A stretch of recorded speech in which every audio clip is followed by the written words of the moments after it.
Welcome, my friends. Come on in. We got some great stuff to talk about in this video.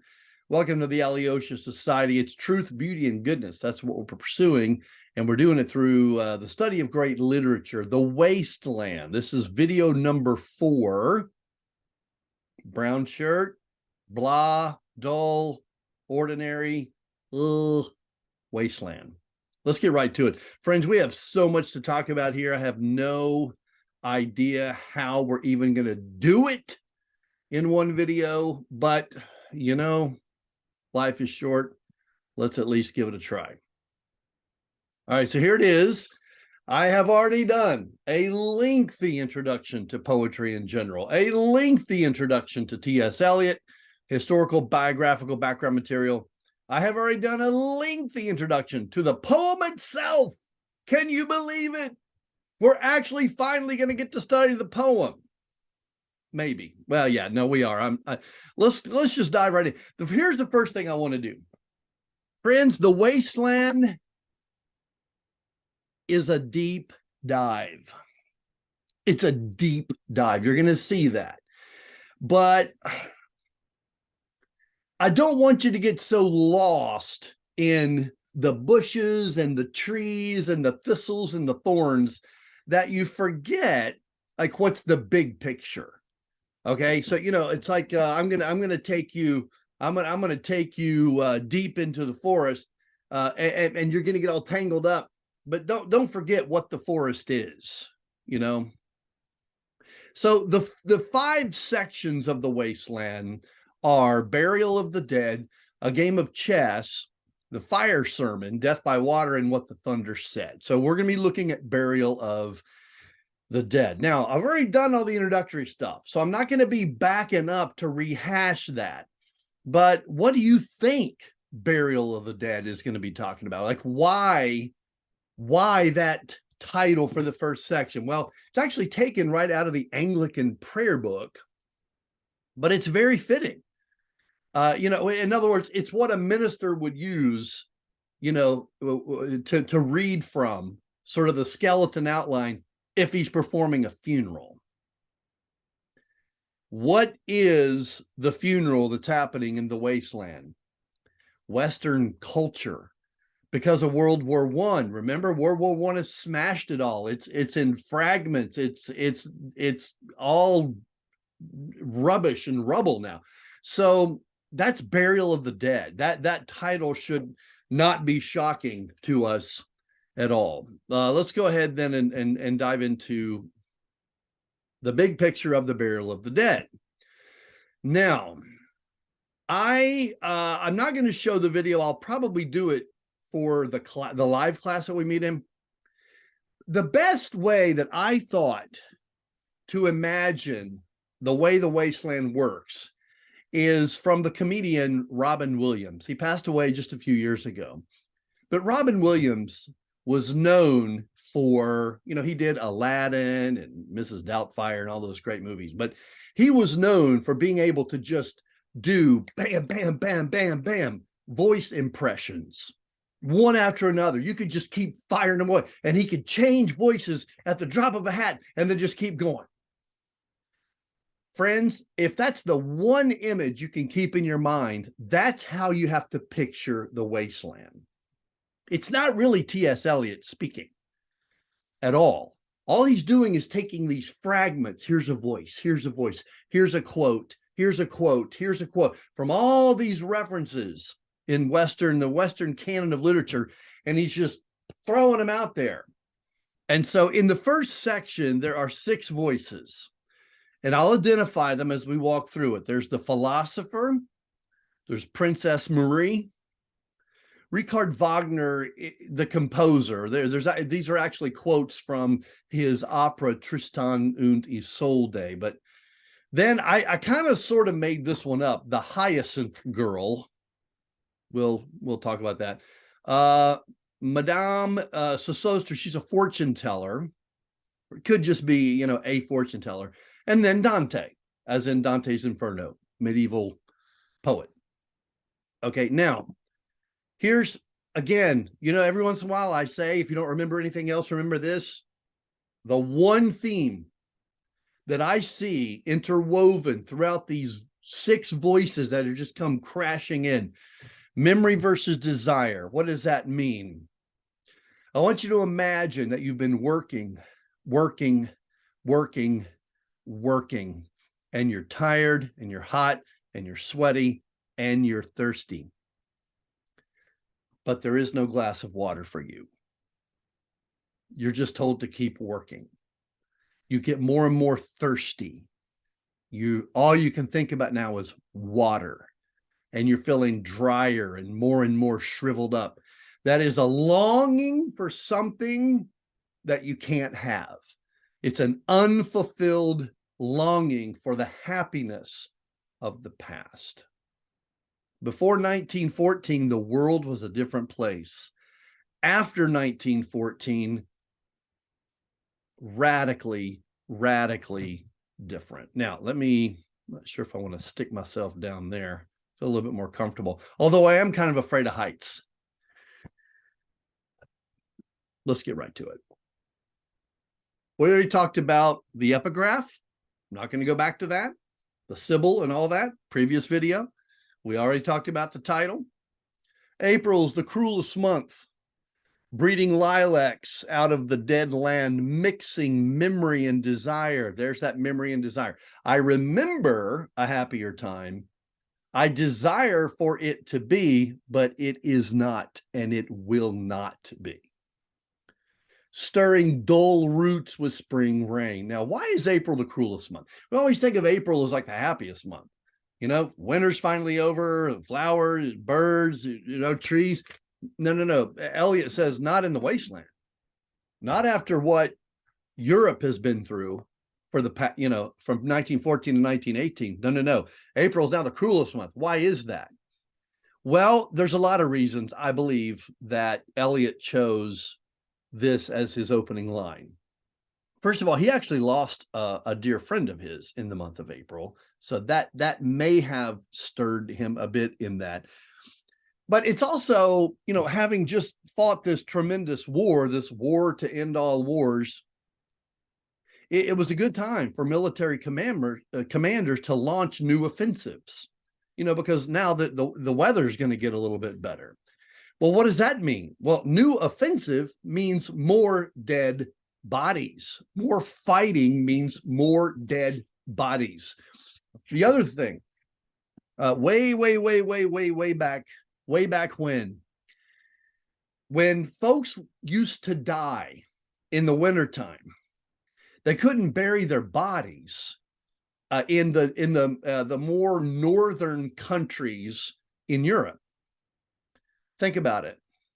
The ground was so frozen, and they didn't have, end loaders and the kinds of tools that we have today. They literally couldn't get a shovel. It was like banging a shovel on steel. They could not bury the dead. So they would actually just leave them and bury them in the spring after the thaw. Now think about that. Hundreds, maybe thousands of people in a particular country or village or area or region, and you have all these dead bodies, and you grow up in this culture, this environment where that's when you bury all of them. And not only that, it's sort of like, maybe grandpa died over the winter, and yes, it's sad, but the sadness is brought back to you when you have to now bury him. So that's another reason that April could be the cruelest month. The other thing, would be, this is probably an allusion to the Canterbury Tales by Chaucer. And, because at the beginning of the Canterbury Tales, Chaucer says, April is a good time. It's a great time to take a pilgrimage. It's a happy and spring, and everyone's blah, blah, blah. Well, Eliot's kind of flopping that on its head. What purpose is there to do a pilgrimage? I mean, there's probably no God. How could there be a God after what we've just been through? All April does now is remind us that it should be happy, there should be meaning, there should be purpose, there should be resurrection, there should be new life, but there isn't. Memory and desire. See right there on the slide, unfulfilled longing.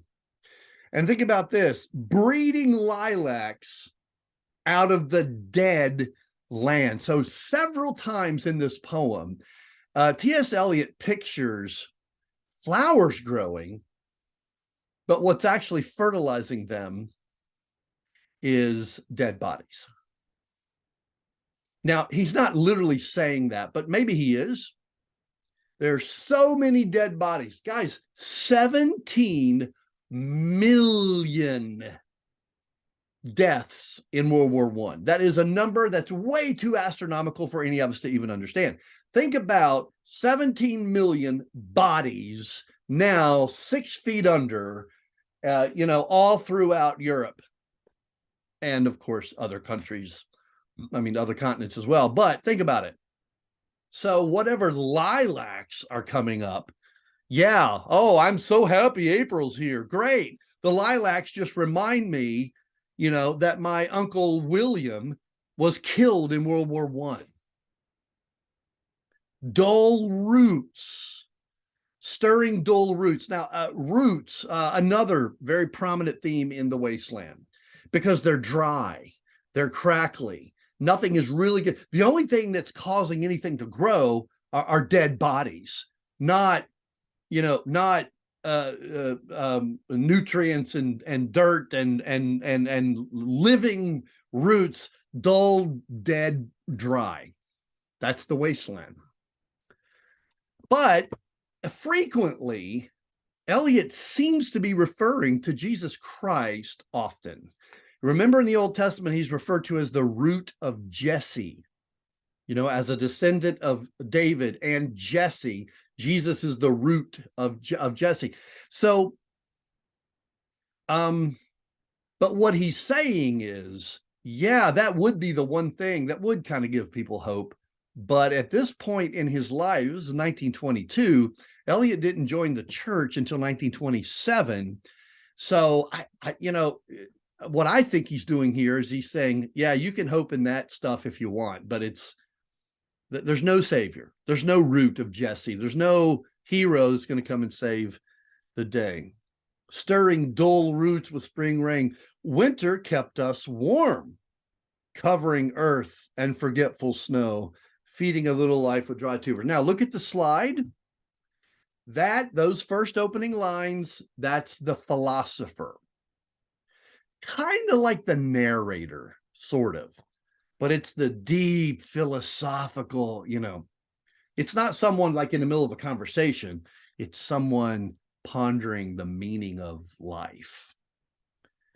And the philosopher says in the opening 7 lines that there's nothing but death and decay and hopelessness. Yeah. Happy birthday. All right, now let's go to the next voice, Princess Marie Laroche, who was the cousin of the Empress Elizabeth of Austria. And this was when Emperor Joseph I was the Emperor of Austria. And so why quote her? Now, so you gotta get back to Robin Williams. Okay, back to Robin Williams, high-pitched voice, low voice. What are you doing over there? I don't know. What are you doing over there? Okay, that's what you got to picture here. Is all these all these voices. We go from this deep, April is the cruelest month, breeding lilacs out of the dead land, mixing. And then all of a sudden, the voice changes. Summer surprised us coming over the Starnberger Sea with a shower of rain. We stopped in the colony. It's a female voice. It's all of a sudden it goes from deep and dark and brooding to kind of sort of happy. This is Marie talking. The Starnberger Sea, of course, is a lake in Munich, Germany, supposedly very beautiful. But notice she is also remembering a happier time. We stopped in the colonnade, past tense. We went on in sunlight into the Hofgarten and we drank coffee. You see that, guys? It's all past tense. We're remembering happier times. but it's an unfulfilled longing. We talked for an hour. There's some German, I'm not going to try to butcher the German up here, and you can look. Hopefully you're using the Norton Classic here, which is indispensable, because all these different quotes in different languages, you're going to just look at the bottom of the page and get the translation. I'm not Russian at all. I come from Lithuania, a true German. Now, once again, longing for happier times. Guys, after World War I, empires collapsed. What would have been recognized as nobility, royalty, all of that changes after World War I. So why is he, having this quotation from this princess? Well, her life had a lot more meaning before World War I, and she's recalling those happier times. Now, not so much. And I was frightened, and he said, Marie, Marie, hold tight. And down we went in the mountains. There you feel free. Now, watch this, watch this. I read much of the night, and I go south in the winter. You see the verb tense change? Past tense. Oh, things were so happy. And we did this and we did that. Now, I read much of the night, and I go south. That's pretty much it. Things have changed drastically post World War I. All right. All right. Next voice. That's going to be lines 8 to 18. Next voice is back to the philosopher in lines 19 to 30. I'm not going to dwell on these a whole lot, because I don't think we need to. With all I've said, it makes a lot of sense. What are the roots that clutch? What branches grow out of this stony rubbish? That's a rhetorical question. The answer is there aren't any. Nothing's going to grow out of this stony rubbish. Son of man, Ezekiel chapter 2, verse 1. Not son of God. Because see, there can't be a God, not in the wasteland. So any references to Christ, often Eliot will use the expression son of man, which is an expression that's used for him in the Bible, but it's referring to his humanity, not his deity.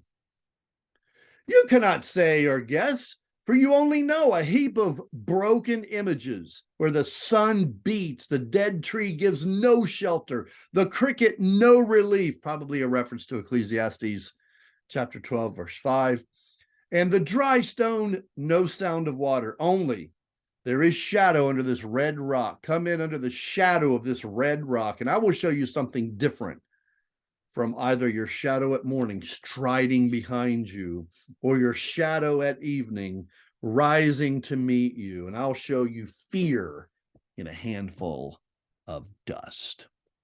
Probably a reference there to the fact that God made Adam out of the dirt. I will show you fear. Fear is the key word in that phrase. Now, this German quote, again, I'm not going to butcher the German. There's some languages I'm a little more comfortable with, but German is not really one of them. This is a quote from Wagner's opera, Tristan und Isolde. You can look up the summary of it, but it's another memory versus desire. So Tristan is sent across the sea to Ireland to retrieve this beautiful woman, Isolde, for King Mark. This is way, way, way, way back. I can't remember, 12th or 13th century. And yet the two of them end up falling in love. But it's a forbidden love. They can't be in love. Isolde is meant for King Mark. So there's a longing, there's a desire. I'm thirsty, but I can't have a drink of water. Now, next voice, Hyacinth Girl. I just call her Hyacinth Girl because imagine, let's say, 7-year-old female voice coming in. You gave me hyacinths. Well, maybe she's older than that. You gave me hyacinths first a year ago. They call me the hyacinth girl. Yet when we came back late from the hyacinth garden, your arms full and your hair wet, I could not speak. My eyes failed. I was neither living nor dead, and I knew nothing. Looking into the heart of light, the silence. Again, there's this memory versus desire. There's this feeling, this theme of hope and flowers and puppies and unicorns that kind of gets smacked. Remember the wrecking ball? The wrecking ball. The next voice that pops in, now you've got to imagine like this mysterious, dark voice, the voice of a fortune teller, famous clairvoyant. I had a bad cold. You see what Eliot's doing there, being a little sarcastic. Oh, this person who's supposed to be able to tell the future. Yeah, she's got a cold. It's not. Nevertheless, is known to be the wisest woman in Europe. Probably sarcasm, with a wicked pack of cards. Now, what Eliot's referring to here is tarot cards.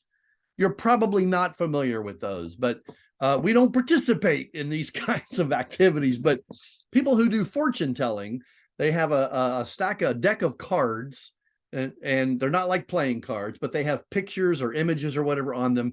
And the fortune teller will pick a card and throw it down. And then based on that card, I assume, I have never done this, I promise. Based on that card, the fortune teller will then tell you your fortune, your future.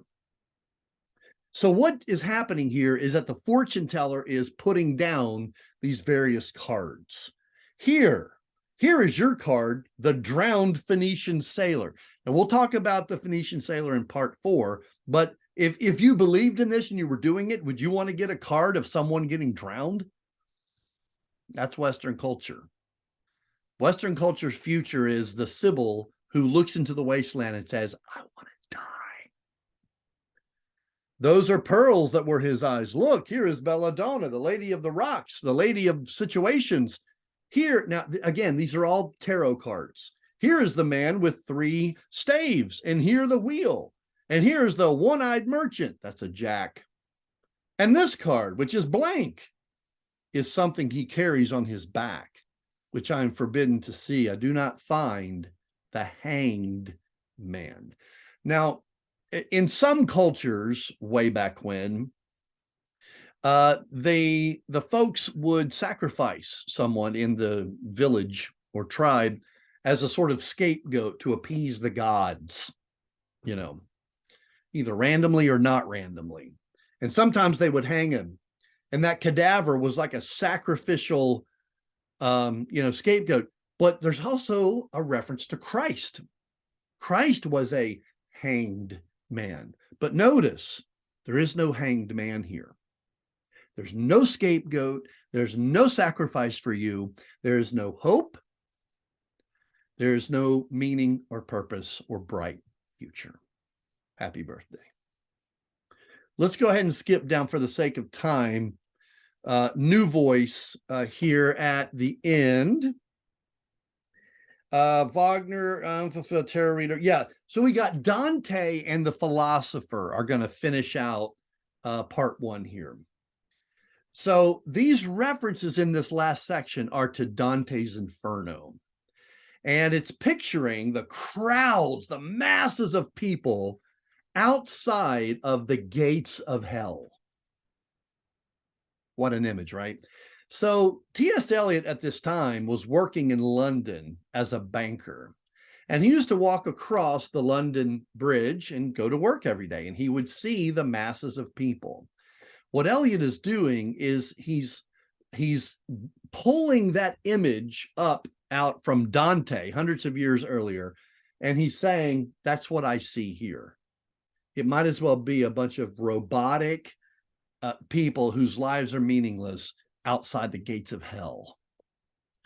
Unreal city under the brown fog of winter dawn. A crowd flowed over London Bridge. So many. Now look at this key line in the first section. I had not thought death had undone so many. If you want to underline or circle or highlight that, that might be the key phrase for burial of the dead. That is World War I in a nutshell. Look at this next section. Sighs, short and infrequent, exhaled. Each man fixed his eyes before his feet. Again, that's why I said robotic earlier. It's just like these, something that's not human, something that's not made in the image of God, something that doesn't have a soul, because I believe that's Eliot probably believed that at this point. This is a godless worldview. They're just mindlessly walking across the bridge like those crowds of people outside the gates of hell in Dante. They flowed up the hill and down King William Street to where St. Mary Woolnough kept the hours. Skip down a couple of lines. I don't know what Stetson is a reference to here. We'll talk about that in the evening live class. You who were with me at the ships at Mylae, that's a reference to the Punic Wars. We'll talk about that later. That corpse you planted last year in your garden has begun to sprout. Will it bloom this year?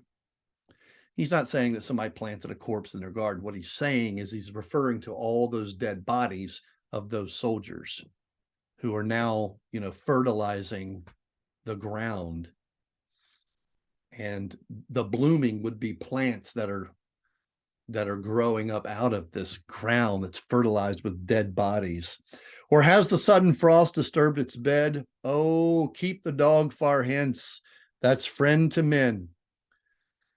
Or with his nails, he'll dig it up again. It's just darkness, You, hypocrite lecteur, mon semblable, mon frère. French, from a French poet named Baudelaire. What he's saying, I think, is I am you and what I see is me. Okay, fine. Yes, that's a Pink Floyd reference.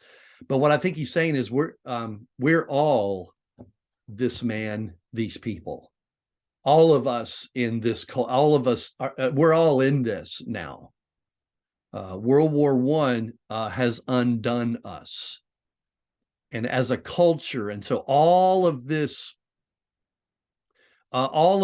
culture and poetry and for thousands of years, T.S. Eliot, I think, is now saying, what happened to it? It's in fragments. It doesn't really seem to have the meaning it used to have. Okay, friends, go ahead and read part 2, A Game of Chess, before you check out the next video.